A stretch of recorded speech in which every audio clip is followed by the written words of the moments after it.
Olympic champion. So how long does that fight last? Listen, my opinion, it's 1 round. There's been some talk about possibly Joshua using Jake Paul as a tune-up to fight you. What are your thoughts on that? I don't know about tune-up. I think Jake Paul knocks him out. That. Anthony by murder. By murder? Yes. Golly. Might knock his head off a little bit. Like, it might be special effect, but it might, like, go out. Like legit? Yeah. This is not a normal fight. This is danger. Real danger. Fighters are warning Jake Paul that one mistake could change his entire life. But Jake still said yes. Why? What does he know that the world doesn't? Let's break it down. Boxing legends are sharing their predictions for the Jake Paul vs. Anthony Joshua fight. Alexander Usyk believes this fight will not last longer than 1 round. Because he has fought Joshua twice, he understands Joshua's power better than anyone. Usyk says this event is mainly for business and money, not real boxing value. According to him, Joshua needs only one clean moment to show the huge difference in strength. He sees this matchup as a quick finish, not a competitive fight, and he believes Jake is entering a level far beyond his experience. Complaining about AJ taking that fight. Obviously, it's a lot of money, right? Yeah. Do you see something wrong with AJ taking that fight? This is just a lot of money, just a show. Right. This is not interesting sport because, guys, brothers, Anthony is Olympic champion. Right.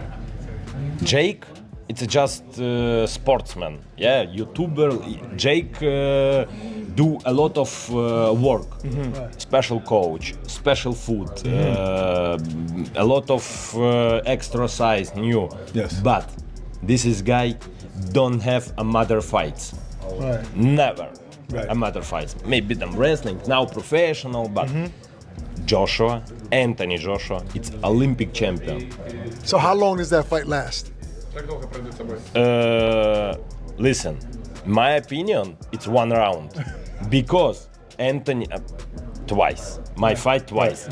Jab, Very hard. yeah, look. You know, this is. And still from his fight. This jab. Tyson Fury gives the most surprising prediction of all.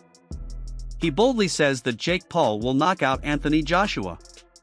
This shocks many people because it goes against almost every expert opinion. Fury believes Jake has been growing physically, lifting heavier weights, and turning himself into a stronger fighter. According to Fury, Jake's momentum and confidence might matter more than his lack of experience. Fury insists that Jake is no longer just an internet celebrity, he is becoming a real fighter who trains seriously every day. His prediction is controversial, but coming from one of the best heavyweights in history, it adds a powerful twist to the conversation. Some talk about possibly Joshua using Jake Paul as a tune-up to fight you. What are your thoughts on that? I don't know about tune-up. I think Jake Paul knocks him out. Seriously? Yeah. Why so? What impresses you about Jake Paul? I just think Jake Paul would knock AJ out. I think AJ's a spent force, and I think Jake Paul's on the rise. And I like his new heavyweight look. Teddy Atlas looks at the fight from a strategic angle instead of emotion. He agrees Joshua has massive power, but he also says Jake Paul is not coming in empty. Jake is younger, recovers faster, and fights with more hunger.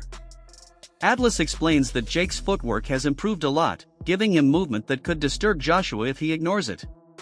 He also highlights that Jake's mindset, fresh, hungry, and fearless, can create small opportunities. Joshua controls distance very well, but Jake's quick feet and willingness to take risks can create moments that matter. Atlas does not predict Jake to win, but he warns that Jake has enough tools to be taken seriously. While we look at all the advantages that Joshua has, let's look at how I look at where maybe Paul has some advantages. He's younger. His feet are a little faster. I know he's not at that level of a fighter, I get it, but his feet are faster. Joshua's feet are not that fast, closing gaps, getting to somebody. To hit him, even if you're better than him, you still got to get to him to hit him. Also, Joshua, last time he fought was over a year. He hasn't fought. He was basically retired. Where's his mind at? He got knocked out terribly by Dubois. Where's his confidence? Where's his mindset? Where is he? Is he taking this fight the way that fans are, overlooking Paul taking him for granted? Yeah, it probably is. Might be. Does that weigh in? Yeah, that weighs in. People don't look at those parts of it. And the weight. Paul's smart. He always puts clauses in there. I know this is the first time he's fighting a guy who's bigger than him and all that stuff, but he put in a 245-pound weight, clause where he can't come in over 245. What is Joshua weighing? He was off over a year. He was basically retired. Was he 280? Was he 290? Was he 275? Easily could be the case. He didn't have a lot of time now to get to 245. How does that affect him? Oh, we forgot about that. It's a little thing, but it's not that little.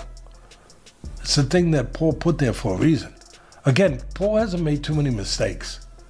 He's been pretty damn smart. I'm not saying he's the fighter that Joshua is, but I don't know if Joshua's the fighter that Joshua. Lamont Roach approaches the matchup with respect and concern. He does not see this fight as balanced because Anthony Joshua's natural power and experience are on a completely different level. Roach says Joshua does not even need full combinations to end the fight. One committed punch from a heavyweight like Joshua could change everything instantly. The size difference and professional background create real danger for Jake, and Roach believes the physical gap could put Jake in serious trouble. Excuse me. My first thoughts was this guy's crazy. Not gonna lie. But I get it.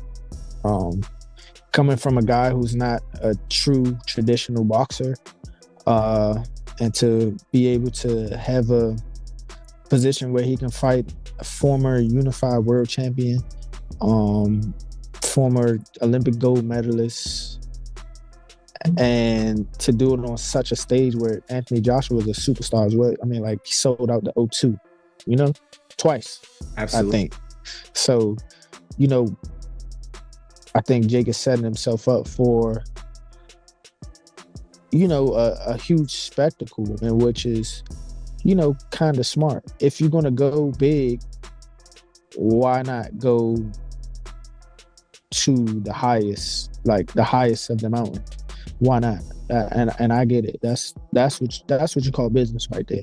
And I seen a lot of guys calling them out, from like Gabe to, other guys who are boxers. Yeah, like guys who actually beat them. But why would he settle for those guys when he could fight Anthony Joshua? So I think that's, smart. I think that's super smart.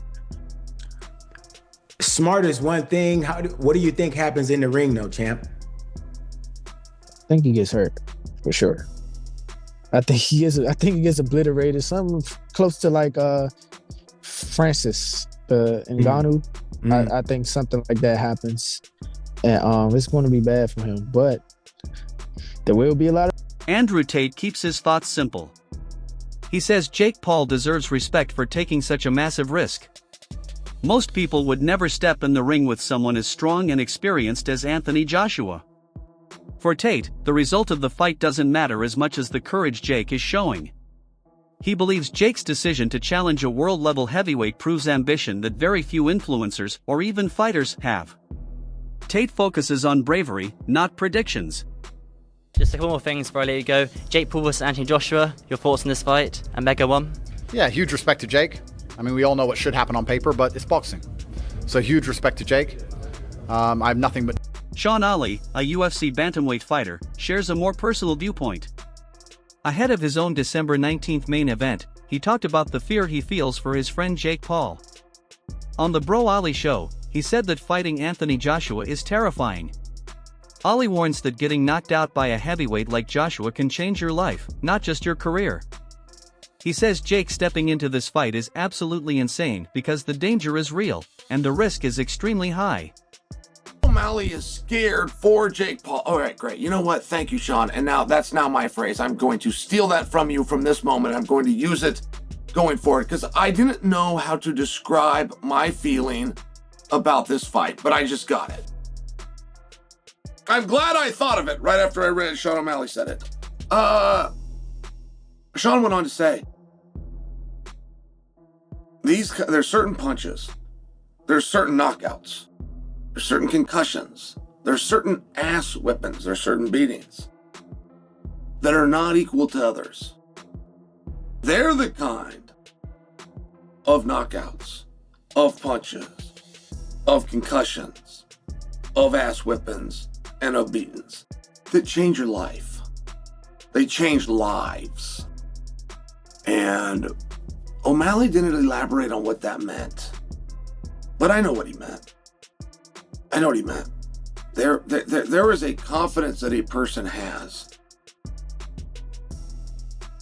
From the guy that walks down the street, the most confident, he walks in the room and he's the man and he gets to live his life feeling that way and people will treat him that way. All the way down to the coward who walks his wife like he's weak, who handles everything sheepishly. But one thing those two guys have in common is that neither of them actually knows where they stand. Neither of them has actually tested that theory. They got all the rest of society to go along with it. Therefore, they don't have to test it. Some people are saying, AJ's grabbing the bag. There's nothing wrong with that because anybody else, if they got offered that kind of money, they would do it. So, Yep. And some people are suggesting it might damage his legacy. Where do you sit with the decision of him taking that fight? And it's a professional 8-round fight as well. Yes, it's a highly dangerous fight for Jake Paul. I don't know what he's doing unless they have done some sort of caveat or some sort of agreement that he says he's going to go easy on him or he's not going to go flat out. But I've been tossing this up and down in my mind and trying to figure how and under God, when he had agreed to fight someone like Tank Davis, who is several divisions below him, that's more like